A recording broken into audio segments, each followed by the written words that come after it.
موت کب اور کیسے آتی ہے؟ موت آنے سے پہلے کون سی نشانیاں ظاہر ہوتی ہیں؟ کیا انسان اپنی زندگی کے اعمال سے موت کو بدل سکتا ہے؟ کیا موت کا آنا ایک حادثہ ہے یا قدرت کا فیصلہ؟ کیا موت کا لمحہ کسی کو پہلے سے معلوم ہو سکتا ہے؟ نبی کریم صلی اللہ علیہ وآلہ وسلم نے فرمایا، جو شخص موت سے بسم اللہ الرحمن الرحیم السلام علیکم ورحمۃ اللہ۔ محترم ناظرین، حضرت سیدنا ابو بکر رضی اللہ تعالی عنہ فرماتے ہیں کہ ایک شخص نے بارگاہ رسالت میں عرض کی، یا رسول اللہ صلی اللہ تعالی علیہ وآلہ وسلم، بہترین شخص کون ہے؟ ارشاد فرمایا، جو لمبی عمر پائے اور اچھے عمل کرتا رہے۔ اس نے پھر عرض کی، بدترین شخص کون ہے؟ ارشاد فرمایا، جو لمبی عمر پائے اور گناہوں میں مشغول رہے۔ حضرت سیدنا جابر بن عبداللہ رضی اللہ تعالی عنہ سے مروی ہے کہ حضور نبی کریم صلی اللہ تعالی علیہ وآلہ وسلم نے ارشاد فرمایا،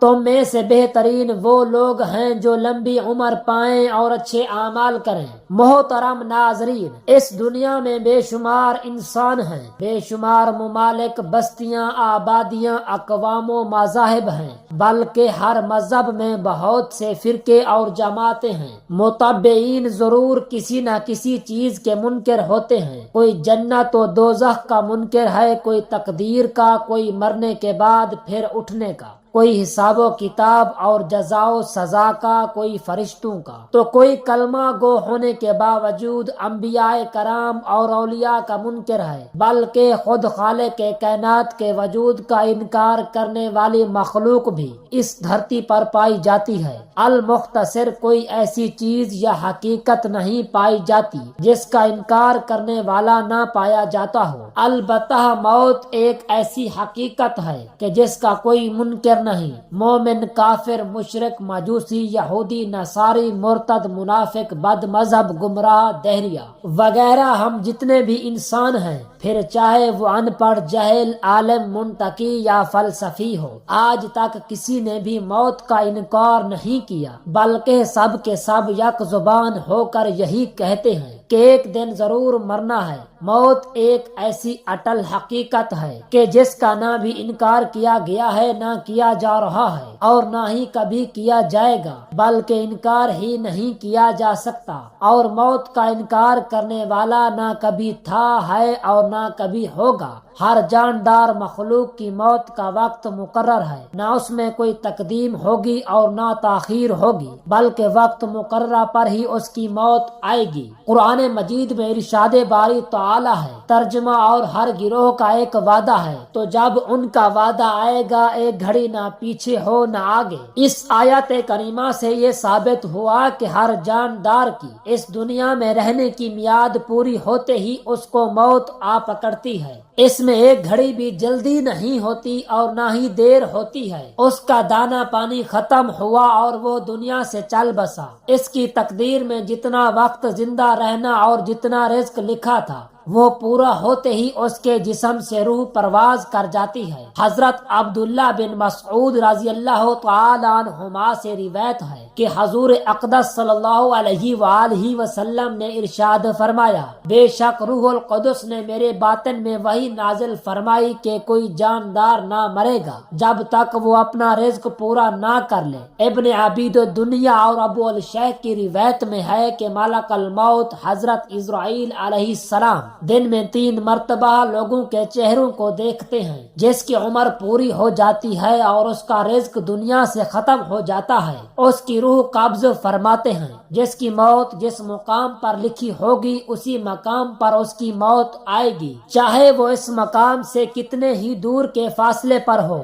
جب اس کی موت کا وقت آئے گا تو وہ کسی نہ کسی طرح اس مقام پر پہنچ جائے گا جس مقام پر اس کی موت لکھی ہوگی۔ ایک مرتبہ حضرت ملک الموت علیہ السلام سیدنا حضرت سلیمان علیہ السلام کی بارگاہ میں آئے اور آپ کے ساتھیوں میں سے ایک شخص کو گھور کر دیکھنے لگے۔ جب حضرت ملک الموت علیہ السلام چلے گئے تو اس شخص نے حضرت سلیمان علیہ السلام سے دریافت کیا یہ شخص کون تھے؟ آپ نے فرمایا کہ یہ ملک الموت حضرت اسرائیل علیہ السلام تھے۔ اس شخص نے عرض کی سرکار ایسا معلوم ہوتا ہے کہ یہ میری روح نکالنے کا ارادہ رکھتے تھے۔ آپ نے فرمایا پھر تمہارا کیا ارادہ ہے؟ اس نے عرض کی کہ آپ ہواؤں کو حکم دیں کہ وہ مجھے سرزمین ہند میں پہنچا دیں۔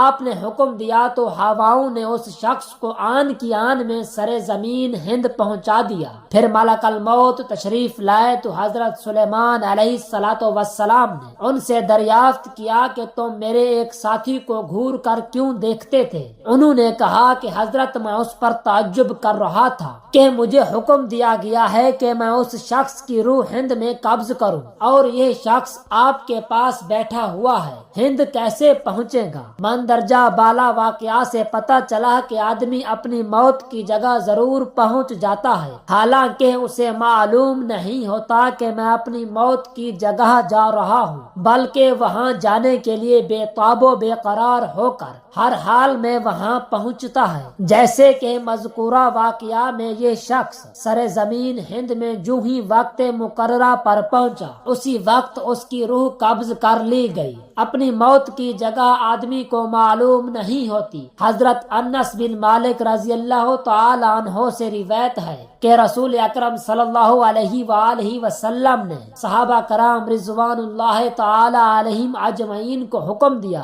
تو وہ چلے یہاں تک کہ فلاں کافر کے مرنے کی جگہ ہے اور یہ فلاں کی۔ حضرت انس رضی اللہ تعالی عنہ فرماتے ہیں کہ جس کے لیے رسول اللہ صلی اللہ علیہ وآلہ وسلم نے جہاں ہاتھ رکھ کر فرمایا تھا وہیں اس کی لاش گری، اس سے قطعاً تجاوز نہ کی۔ امیر المؤمنین حضرت سیدنا عمر فاروق رضی اللہ تعالی عنہ سے روایت ہے کہ قسم ہے اس کی جس نے حضور کو حق کے ساتھ بھیجا، جو حد رسول اللہ صلی اللہ علیہ وآلہ وسلم نے ان کے لیے مقرر فرمائی تھی کسی نے اس حد سے تجاوز نہ کیا۔ انسان موت سے کیوں ڈرتا ہے جب یہ حقیقت مسلم ہے کہ ایک نہ ایک دن ضرور مرنا ہے اور موت ٹالے سے ٹال نہیں سکتی؟ پھر بھی انسان موت سے کیوں ڈرتا ہے؟ اس کی کئی وجوہات ہیں۔ سب سے اہم وجہ یہ ہے کہ انسان دنیاوی لذتوں میں اتنا منہمک ہے کہ اسے دنیا کے عیش و عشرت میں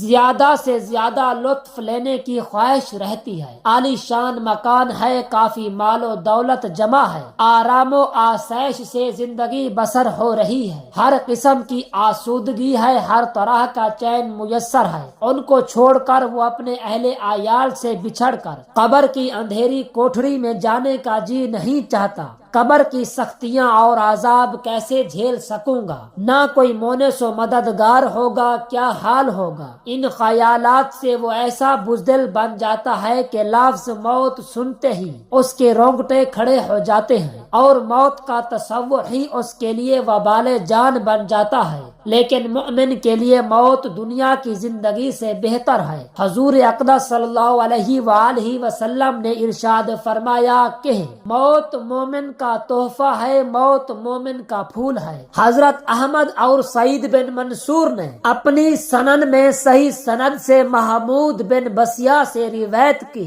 کہ حضور اقدس نور مجسم صلی اللہ تعالی علیہ وآلہ وسلم نے ارشاد فرمایا کہ دو چیزوں کو انسان برا سمجھتا ہے، موت کو برا سمجھتا ہے حالانکہ موت اس کے لیے فتنہ سے بہتر ہے، مال کی کمی کو برا سمجھتا ہے حالانکہ مال کی کمی سے قیامت میں حساب میں کمی ہوگی۔ حضرت زرع بن عبداللہ سے روایت کی کہ حضور صلی اللہ علیہ وآلہ وسلم نے ارشاد فرمایا کہ انسان اپنے لیے زندگی کو بہتر سمجھتا ہے حالانکہ موت اس کے لیے بہتر ہے۔ ابو نعیم نے حضرت عبداللہ بن عمر بن خطاب رضی اللہ تعالی عنہ سے روایت کی کہ حضور اقدس صلی اللہ علیہ وآلہ وسلم نے حضرت ابو ذر غفاری رضی اللہ تعالی عنہ سے ارشاد فرمایا کہ اے ابو ذر، دنیا مومن کے لیے قید خانہ اور قبر امن کی جگہ ہے اور جنت اس کا ٹھکانہ ہے۔ اے ابو ذر، دنیا کافر کی جنت ہے اور قبر اس کا عذاب ہے اور جہنم اس کا ٹھکانہ ہے۔ انسان کو اپنی زندگی بہت ہی پیاری ہوتی ہے اور وہ وہ اپنی زندگی کی بقا کے لیے ہر ممکن کوشش کرتا ہے، لیکن وہ اس حقیقت سے بے خبر ہے کہ جس زندگی کو میں بے حد پیار کرتا ہوں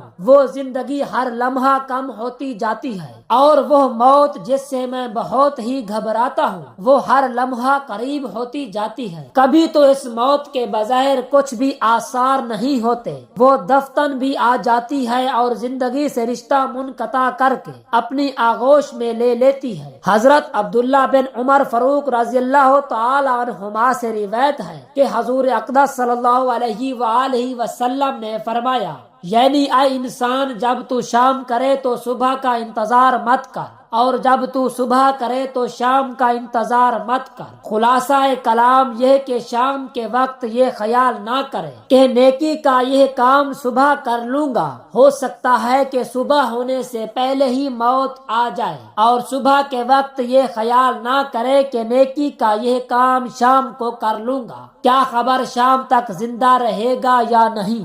لہٰذا ہر انسان کو چاہیے کہ اپنی موت کو ہر وقت یاد کرتا رہے اور موت سے بالکل ہی نہ گھبرائے، بلکہ ایک سچے مسلمان کی شان یہ ہونی چاہیے کہ وہ ہر وقت موت کے لیے تیار رہے اور اپنی دنیاوی زندگی کو شریعت مطہرہ کی پابندی میں بسر کر کے آخرت کے سفر کا توشہ تیار کرتا رہے، بلکہ موت کو ایک دلہن کی طرح گلے لگانے کا حوصلہ رکھے، کیونکہ موت ایک ذریعہ ہے آخرت کے سفر کی ابتدا کا، اور اس کی پہلی منزل قبر ہے، اور قبر میں ایک نعمت عظمی نصیب ہوگی، اور وہ نعمت ہے حضور اقدس نور مجسم رحمت عالم صلی اللہ علیہ وآلہ وسلم کے دیدار کے سعادت حاصل ہوگی۔ عام طور سے لوگ موت کو زحمت سمجھ کر اس سے ڈرتے ہیں، لیکن حقیقت یہ ہے کہ موت مومن کے لیے زحمت نہیں بلکہ رحمت ہے۔ موت کے سبب سے مومن کے گناہ معاف ہو جاتے ہیں، بلکہ موت اس کے گناہوں کا کفارہ ہوتی ہے۔ زندگی کی حقیقت یہی ہے کہ ایک دن ہمیں اس دنیا سے رخصت ہونا ہے۔ کامیاب وہی ہیں جو موت سے پہلے آخرت کی تیاری کرتے ہیں۔ اللہ پاک سے دعا ہے کہ ہمیں اپنے اعمال درست کرنے اور اپنی زندگی کو اس کے حکم کے مطابق گزارنے کی توفیق عطا فرمائے، آمین ثم